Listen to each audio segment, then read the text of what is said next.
All right, we are back on PALS TV. We are out in Heath for our second segment with our friends from Together We Grow, as well as our step group out in Heath. So today we have a interesting outdoors hobby that's been, I know personally, someone who has, oh, sorry, for some reason my video went out there. I know personally somebody who does this, and I can't wait to learn more about it. But bees, so we know honeybees are an important insect for plant purposes and just so many things in the world. And they produce spectacular honey as well. And so I'm really excited to learn about the beehives. So I think we have Kim on the camera here. So Kim, are you able to turn your phone the other way around, just all the way around? For some reason, when it switches over, it flips on its side. So Okay. There you go. It's an odd thing. I don't know. It is weird, huh? Yeah. But okay, are we ready? But yep, we can hear you. Okay, you're on. Hi guys! We are so excited about today's PALS TV. Not only do we have our PALS friends with us, we are here at one of our friends down the street from our 6th Street Garden, where you guys virtually visit often. Like we probably have told you before, we have a U-Pick every week there where the community can come and pick free vegetables. And we made a friend, a neighbor, so we're just a few houses down from the garden. And it's Janice and Mike Sullivan over here. Very so excited. It's M&J Habitat, and they do have a YouTube channel as well. I just want to bring that up, so if you ever want to check it out after you watch this segment. They love honeybees and flowers and monarch butterflies and nature, and that's very obvious right when you walk into their yard. They have a lot of wildflowers and really cool plants, and we might just start by looking at this cactus. Turn around and show them that cactus, Kim. Let's check this thing out. Janice, let's talk about the cactus. Where did this come from? It's from Sonora, New Mexico. Sonora, New Mexico. So it definitely does not look like something you typically see in this area. Do you have to protect it in the winter?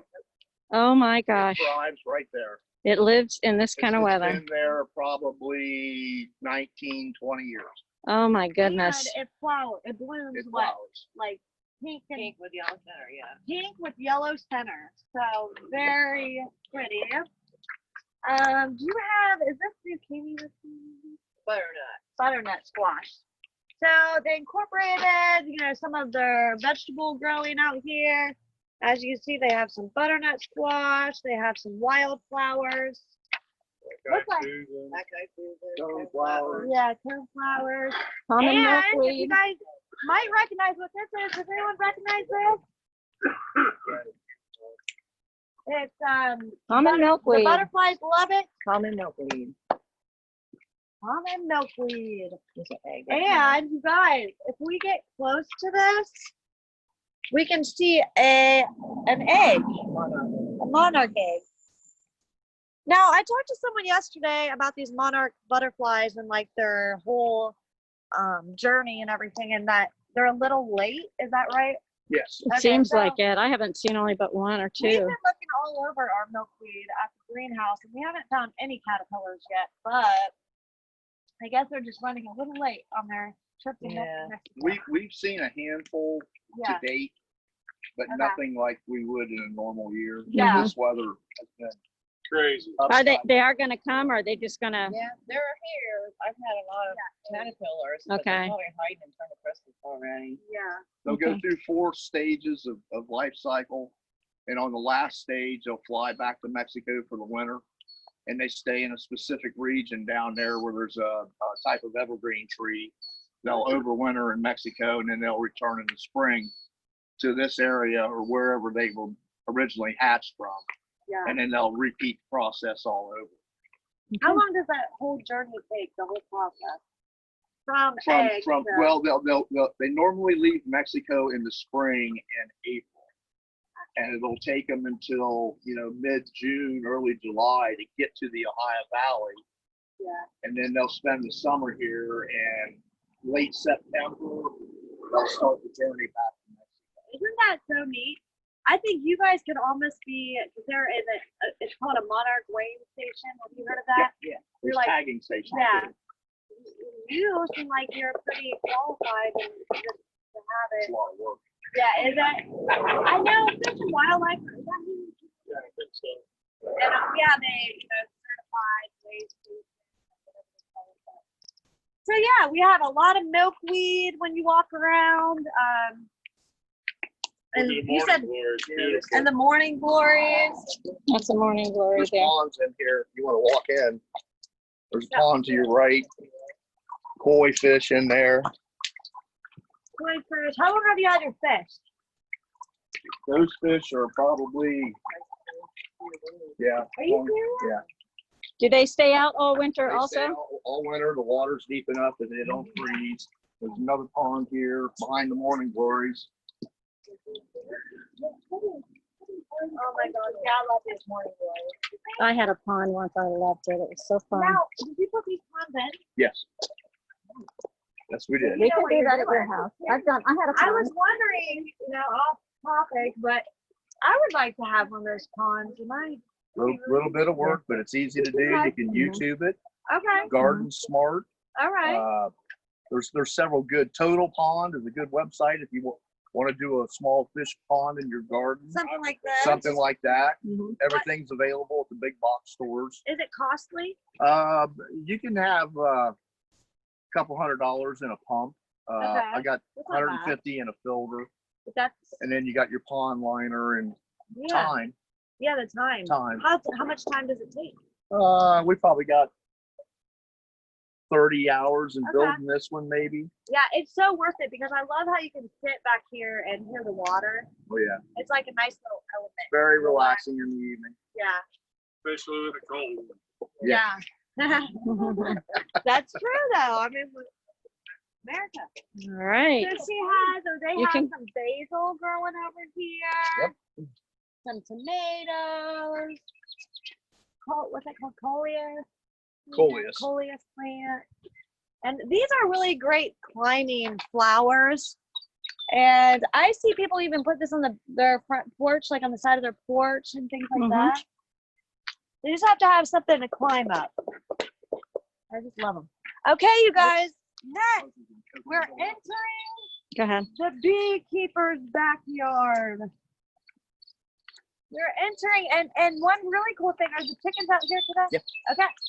They have chickens, and they're so cute. How many chickens do you have? 20. 20 chickens. You sell the eggs? These are still, this is this spring's crop. Oh, So okay. they got to get to 20 weeks before they'll lay Now, eggs. They're everybody coming. that is Hi. Hi, chick, chick, chick, chick, chick. Don't touch those bottom three wires. Yeah. You touch them bottom three, you're going to get lit up. It's a bear rock. It's a type of Plymouth rock. It'll be an extra large brown egg or a big yolky rich egg. Probably so. They were pretty common back in the Hi, chicken. Yes, you got 2, 4, 6, 8. Okay, off to the bees. off to the beach. Okay. All right, so here we are. We are, what is this area called? The This is an Beehive. apiary. An aviary? The beehive is called an apiary. Oh, really? Just like Alright. this, like a bird aviary. And you Kim, guys I want you to look come at over to the this side. instead of Mhm. the bees. Once Mike gets out of the way, just film, watch the bees going in and out of the hives all day long. You can see them coming in. That one down there, they're trying to cool the hive. That's why they're all out there flapping their wings. Oh, really? Okay. The bees will regulate the temperature of the hive instinctively. They know what to do. As a beekeeper, we just want to maintain healthy nutrition. We want to keep the mite population down, the varroa destructor, which You have to everyone, medicate. I use acrylic acid and Aprivar. I try to stay as organic as possible. Aprivar being a formic acid, Right. which is a natural organic treatment. We try to stay chemical free. So far to date, I've been able to keep on top of the bees or with the varroa. So Now, is the tracheal mite still a big concern? not so much. The tracheal mites are pretty well under control at this time. It's the varroa. The varroa just, it puts a flu into the bee and it causes them to get sick and then they lose their health. Right. And then the colony will collapse. We have the major components of the beehive. We have a bottom board. You can have a screen bottom or a solid. We have a deep brood chamber. And then your top cover. I use ventilated tops. You can see these holes in the sides of the box that helps for ventilation purposes.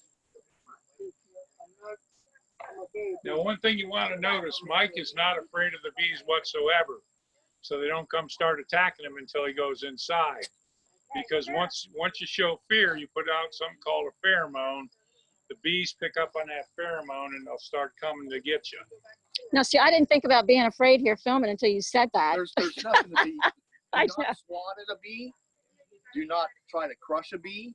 If you crush the bee will release a pheromone, and it'll be an attack pheromone. It'll draw all the other bees that come to the rescue.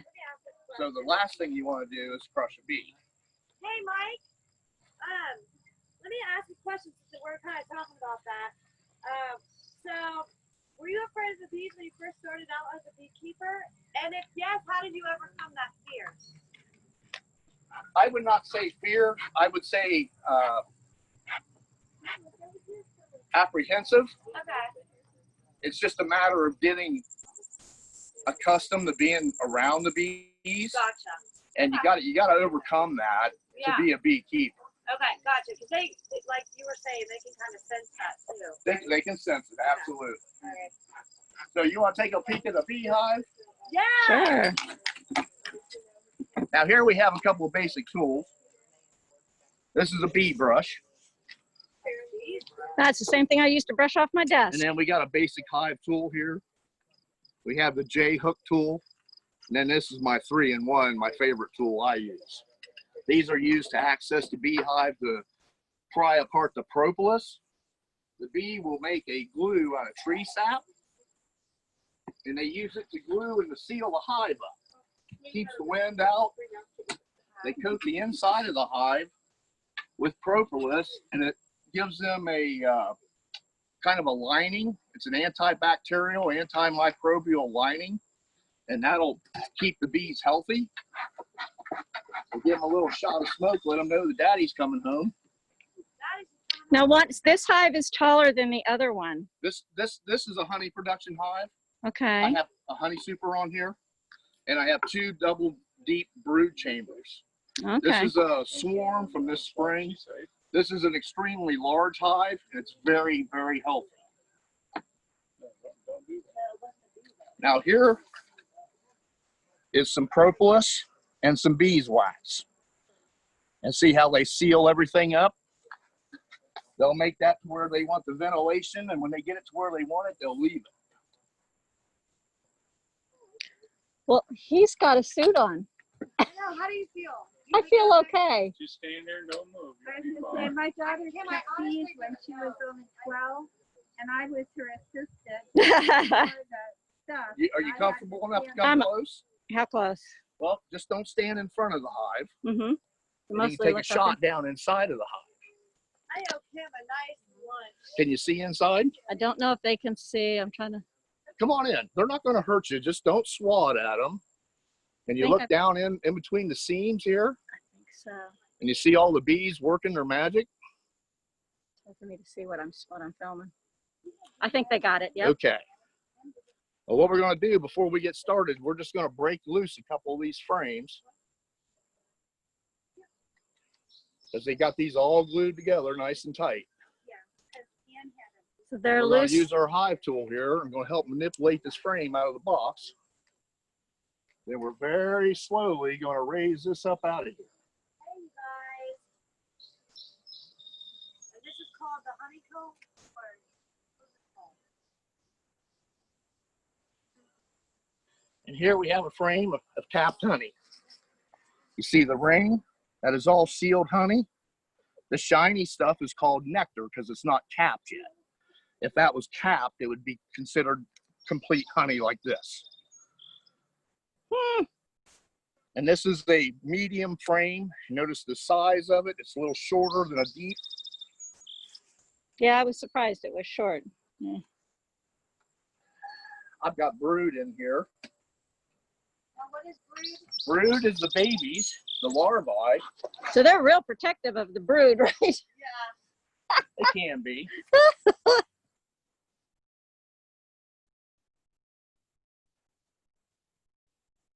And here we have a frame of brood. How can you tell? Very nice laying pattern. It's not spotty at all. Beautiful. This is a good queen right here. So now that isn't what you eat. That's not honey that you eat? No, this is babies right here. That's Okay. baby bees right there. Then this little cell right here, you see? Yeah, That is a queen cell. Let really? me look inside real quick. There is no egg in there, so that is a queen cup. Okay. If there was an egg in it, it would be a queen cell, and it would turn into it would almost look like a peanut. Okay. So Huh. these brood right here are dark in color, which means they're probably 12 to 14 days old. They'll be emerging soon. When they're first laid, they'll be a lighter color. And they will take typically 21 days to hatch from the time the egg was laid. So how many of those frames are honey and how many are broods? Well, I would have to go through the entire box. This is a healthy hive, like I said. You can see I got frame after frame. Now here is a male cell. You see these bullet-shaped cells right there? Uh-huh. That's a drone. That's the male bee. Okay. The bullet shape. The bullet-shaped cells are the drones. Bumpy ones, Yes, not the flat right here. ones. See the round humps? Would you lose? That's a male. That's a male bee. That I found. Oh. And we have more queen cups on this side. These girls might try to throw a swarm. We'll have to interact with them. We come in peace. Thank you for all your hard work, bees. You too, Mike. But Yeah. I mean, they are. That brings me to a question. So we always use the phrase "as busy as a bee." Just wondering, do these bees sleep or rest at all? The bee will typically last 6 weeks, 6 weeks. Okay. and they But they- work themselves to death at 6 weeks. So they do not sleep or rest for 6 weeks. That's all they do. Well, they come back to the hive every evening, Okay. and they will return inside the hive. All right. So technically, I guess you could consider that resting. Okay, gotcha. Yeah. They come in to make sure the queen's protected for the night. Well, and they got to keep the brood warm. They flap their wings or don't flap their wings and keep it, like you said, they control their own temperature. Now, busy as a bee, here's a fact. A bee's got to fly 500 miles to make 1 teaspoon of honey. What? 500 miles to make 1 teaspoon of honey. So they would go to like Cincinnati, wait, maybe more. Back and forth 2 times. Back and forth twice. They typically forage for approximately 1 to 3 miles from their home hive. Yeah, they like to stay close to home. They'll stay within 1 to 3 miles. If they go beyond 3 miles, it uses too much energy, and they'll consume all the food that they eat will be consumed on the return flight home.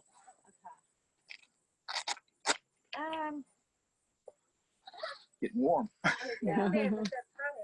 Now, his healthy hive there has approximately 60,000 bees in it, believe it or not. 60,000. This one probably is a little stronger. There's 7,000 bees to a deep frame. A deep frame would be one of these. This is a deep frame compared to the shallow frame. This is drawed comb. That's the wax that the honeybee makes. And then they use that to lay their eggs in each one of those cells. So if this was fully laid out, there'd be approximately 7,000 bees on this one frame. So that 10 doesn't frames. have any bees on it. Well, this is an empty box. It's going to go on this hive for expansion. So do you leave that in there when you put it on the hive to expand, or do you clear out all that stuff? No. That's what the bees want. Okay. That wax is gold.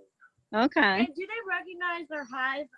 This may sound silly, but Yeah, if you look, I've got different things on certain hives, and they do recognize their hive. So like what? when this new bee hatches, it'll come outside. It'll fly a circle. It'll be like a figure 8 in the air. And they call that an orientation flight. When that bee is orientating, he knows that this hive is his home. He finds magnetic north and the sun. They use the sun to do their directional finding. Now, what they'll do is they'll go into the hive, say they found a nectar source over on the riverbank. They'll go inside the hive and they'll do what we call a wiggle dance. That bee will wiggle and do a figure 8 and communicate with the other worker bees that that's where the nectar source is. Then all those bees will fly to that source, gather the food, and return it to the hive. They're very intelligent. Very intelligent. I left the box off. Now, do you harvest honey? I do harvest honey Yeah, we'll have to. Do you harvest it as it goes along or just once a year? once a year. What time of year? We just pulled honey. Literally just 2 days ago. last week, I think. And now the honey that's between now and the end of the year, you leave it in there for a food source for I the leave winter? the food source for the fall, and they'll use that for their winter feed. The goldenrod will be coming on here 4 to 6 weeks, somewhere in that neighborhood. I hear rumor goldenrod's already starting. Depends on where you're at. Right. But the goldenrod is a real strong honey, and not everybody likes it. I'm just going to put this on my face. I So I wonder don't if that's what. Karen told me. Now, Mike, the other thing about honey is local honey's got local pollen in there. Correct. If you got allergies and all that kind of stuff, if you eat local honey, it'll help your allergies out because you build up an immunity to those local pollens, correct? Correct. Okay, because I have heard that before at the farmer's market. So. Local honey is your best honey. Okay. Do you build your own boxes I and build frames? my own boxes. I do. Yeah, you can spend a fortune in this hobby if you're not careful. Yeah, that's what it It is seems not like. a cheap hobby, but once you get established, it's not that bad. Right. It's not that bad. So how much honey do you get out of a hive? A medium honey super, the size of these 2 boxes here, you can get around 50 pounds of honey. Wow. A deep can go 70 to 80, Wow. depending. I don't like to manage deep hives.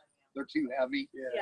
When you get up this high, you almost have to pull 1 frame at a time, Right. just because of the weight. Now, you spin your own honey, or you got somebody spin? Oh, I got my own extractor. I got my strainers. I got all that. Yeah, I got a pissy one here. And what Mike's saying is when he takes one of those hives off, he's got the frame. He'll take a skimming knife and skim the cells off the top of that honey. Put it in something called a centrifuge. I don't know if he cranks it by hand or if he's got Yeah, an I got a electric hand one. crank 2 frame. But you crank the thing and it throws the honey out, and it comes down and you fill up the jars down below there. Correct. And I believe we probably have some honey samples at the house. Oh, all right. I feel bad for the people on TV. We sampled zucchini bread, we've sampled vegetables, and of course they can't taste it, but we're having a good time. Very good, Mike. Do you have any other questions, Sarah? Let's see. Let's see here.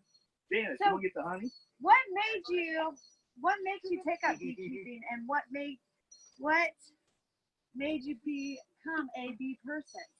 It's a beekeeper. Yeah, but I know, Okay. but We started with the honeybees because of the monarch butterflies.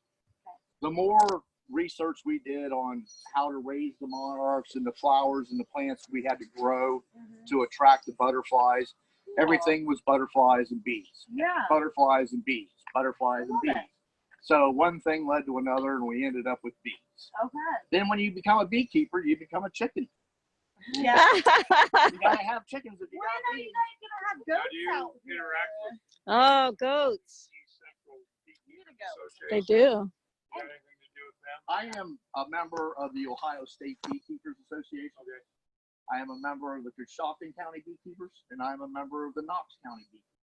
Now, Wow. do you ever get one of those demonstration frames that you can put it inside where the bees come in and you can watch them The doing club their thing? members have a hive at both Coshocton and Knox.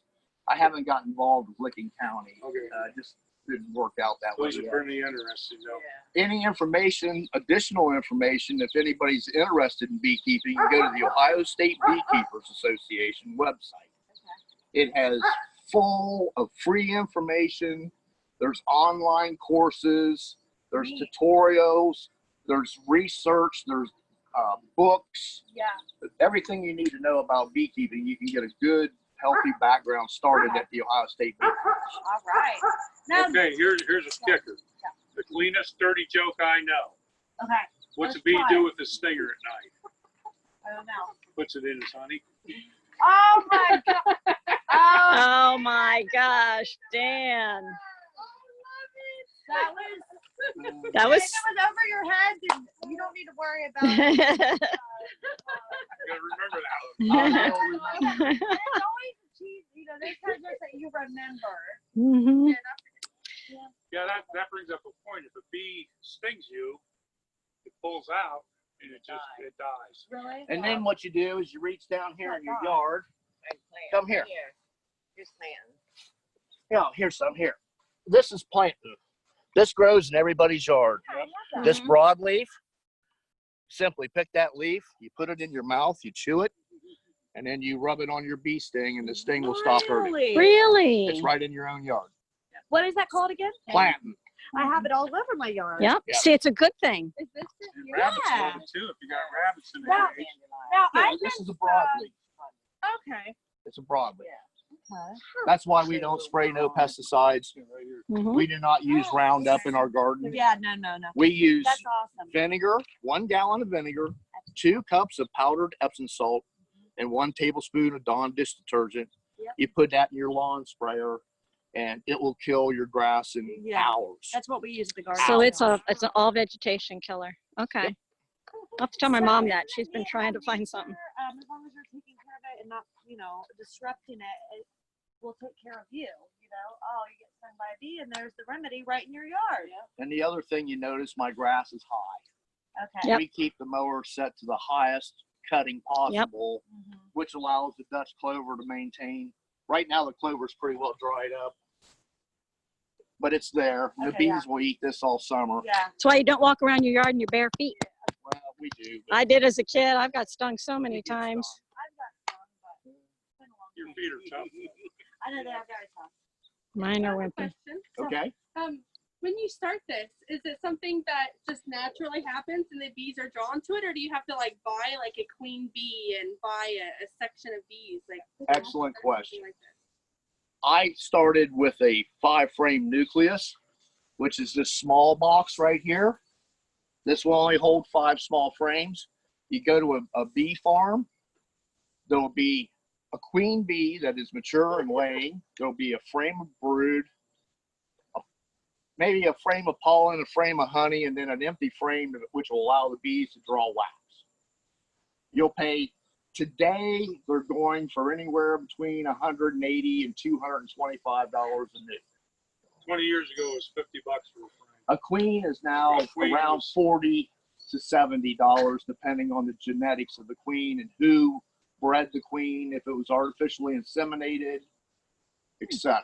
Wow. I had no idea they did that. Absolutely, yeah. Genetics Wow. are extremely important in today's beekeeping, just due to the environment. Wow. So they breed for strength, they breed for Disease resistance. disease-free and varroa resistance. They're trying to do what they call chewer bees now, that they'll actually chew the varroa mite off of the other bees. Wow. Then you can go completely treatment-free, but it's not there yet. They're still Wow. That's a work in progress. Project Apris M, if you're interested in genetics. Wow. Project Apris M is a good website. And you only have one queen bee for all of you? One queen per hive. One queen per hive. So each box is a hive.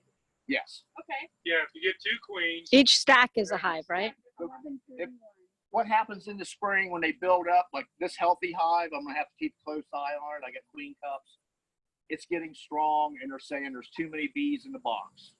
So the adult queen, the eldest queen, will key the workers to make a new queen cell, and then she'll take half of the workers and they'll swarm, which means that bee will take the worker bees and they will leave the box and they'll go seek a new place to live. The remainder of the bees will stay behind and rear that queen and take a chance that that virgin queen makes it out on her mating flight, goes to a drone congregation area. She'll mate with 12 to 20 drones one time. It could take up to 3 days. Then she'll return to the hive and she'll never go on another mating flight again for the rest of her life.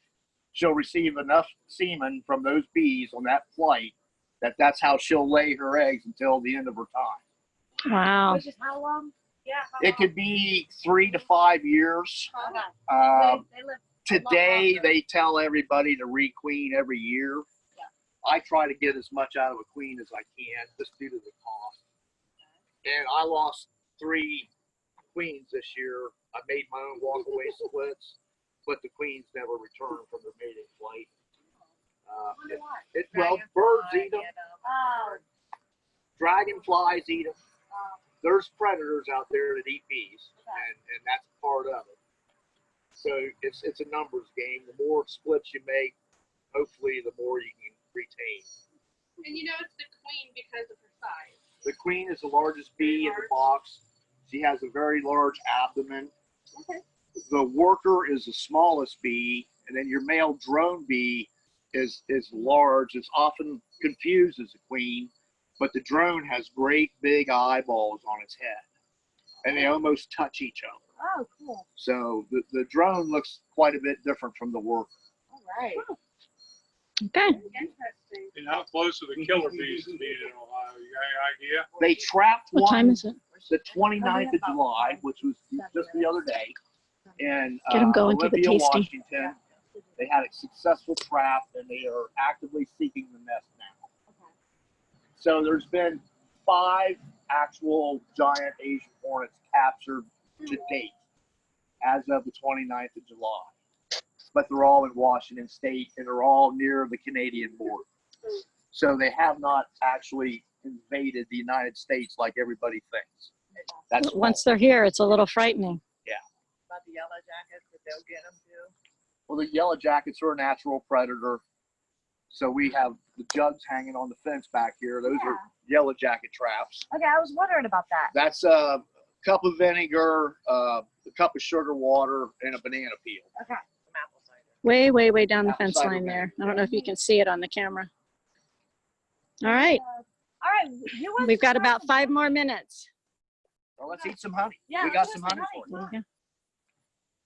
So the cool thing about M&J Habitat is they are contributing to the health all around them, to the health of the bees and all of that. So Mm-hmm. I love it. I'm not the gardener and I just walked out. Hey, guys.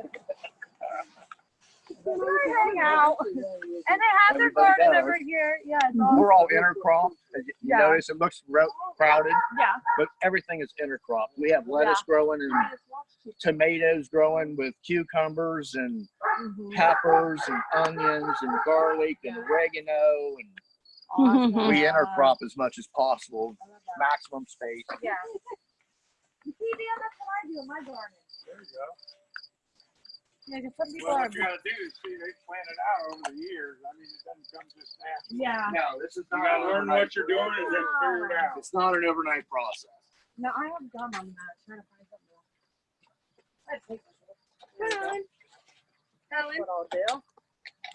And another interesting factoid, the honeybee is not native to North America. It is actually the European honeybee, Apis mellifera. So did we have no honeybees? Do we have no bees in North America?